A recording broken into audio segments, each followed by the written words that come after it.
I, 29 female, dated a guy, Joe, 30 male, for 3 months before he left me to go back to his ex Kim, 30 female. Right after we broke up, I found out I was pregnant, and now I'm at 24 weeks. I let him know, and he was ecstatic.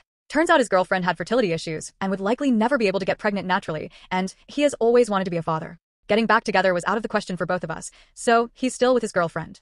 Joe was only allowed at the initial appointment because of COVID-19, and we found out I was having twins. According to Joe, when he told Kim, she had a mental breakdown about her infertility and wanted to talk to me. I met them at their house, and Kim stated that she wanted to be involved in my pregnancy because she would eventually be the children's stepmother. She started telling me that I needed to do a home birth, that I needed to formula feed so that they could have the babies half of the week, that she wanted one boy and one girl, and that she wanted the kid to call her mama since they would be calling me mommy. I shut her down and said I would make the best choices for my children and my body and left. Kim continued to be overbearing and texting me every day about my eating habits, exercise habits, and bitching about how her job wouldn't let her take maternity leave. At the virtual genetics counseling appointment, she attended instead of Joe and took over the whole meeting trying to talk about her family history, which wasn't relevant. When it came time for my 20-week level 2 scan, they allowed me one guest, and Joe suggested I take Kim instead of him, which I refused to do. Joe did end up coming, and he found out the gender because I wanted to keep it a surprise for me so we could throw a gender reveal party. I put a pregnancy announcement on my social media, and then she put up an announcement saying they were expecting twins the non-traditional way and how blessed she was. I was irritated, but I kept my mouth shut.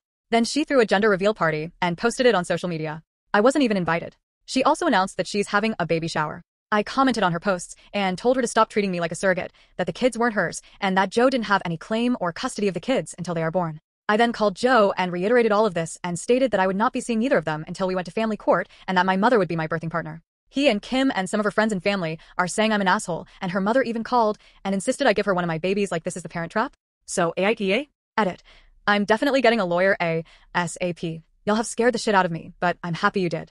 I never considered that this could have happened on purpose. We used condoms because I do not react well to hormonal birth control, and I had to wait to get a non-hormonal IUD because of other medical issues. The Thursday I posted this, I went to the police and they stated that there was nothing they could do because a crime hadn't been committed.